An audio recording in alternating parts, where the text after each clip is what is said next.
Hello.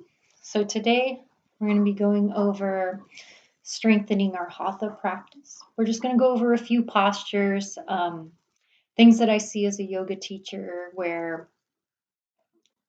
the way it's instructed, or if we're just starting out trying to grasp the postures, that sometimes certain details get missed, or maybe there's a different concept of what the posture should kind of look like.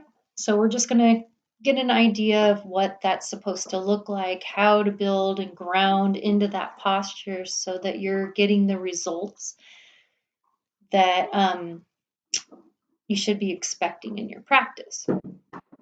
With that said, I'm going to begin with our half moon. Now, in your half moon, you can bring your feet together. You can separate them a little bit. Either way is okay. It really depends on the lineage, how you're taught. Typically, in a half moon, you'd be instructed to bring your arms overhead. This is great if you have that connection into your abdomen, into the muscles in your lower back and whatnot. Typically, I don't start a Hatha class with this. I would have you bring your hands to your hips. This way you can ground into your hips. You can feel as you move into the posture, deeper into the posture, if your hips or your shoulder begin to curl, which is typically what I see when somebody comes into this, if they're going to lose the posture, say they've gone too deep.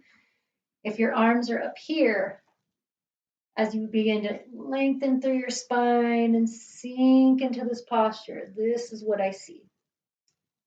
And we get that curl, right? Because we're dipping into different muscle groups instead of targeting the muscle groups that we want to target. We're not getting the stretch through this side into the muscles we want to stretch. So with that, hands to hips, just like if you were a little teapot, you're going to do the same thing. You're going to inhale, lengthen through your spine. But in this portion, you're going to squeeze your Mula Bandha lock. We're taught this in our yoga practice and when we get our 200-hour certificate, but we're not really taught how to use them in our practice. So in your practice, this is where you squeeze your anus genital organs and kind of like squeeze, and you squeeze your lower abdomen so that you're supporting your lower back. With this support, this will ground your energy down through your heels. Your legs and lower body are now locked and your spine is supported. So hands on hips. Inhale, squeeze Mula Bandha, pull up, squeeze your lower abdomen in, support your lower back. As you inhale, now as you exhale, bend your spine to the left. In the half moon, we're honoring the moon energy. So we're starting with the left side. Now connecting your mind to the left side of your abdomen. Feel these muscles engage here.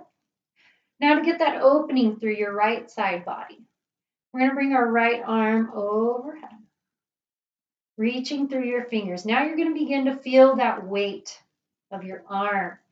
The left side of your abdomen is going to engage even more. If you're ready for more weight, bring your left arm overhead, palms touch, and cross your thumbs. Now you can stay right here. Typically this will lock you in the posture because you're so grounded into it. We're targeting the muscle groups that we want to target, that your body's completely flat. We're stretching the muscles through the side body that we want to see. This is what we want to see when you're in your half moon. I don't want to see the curls, the dips. We're not getting the results that we want with that.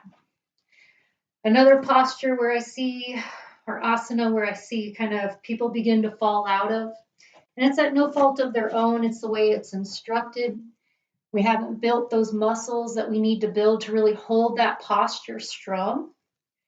So we're going to come into our balancing stick. So in this posture, we're also going to start with our hands on our hips.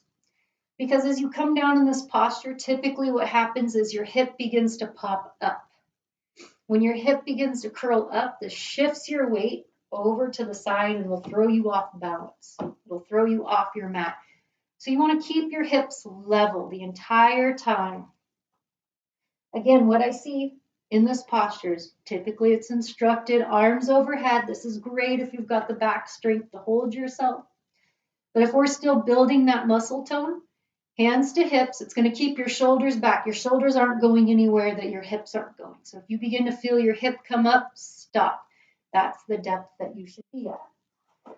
Take a step forward with your foot, anchoring through that foot, shift your weight into that right foot.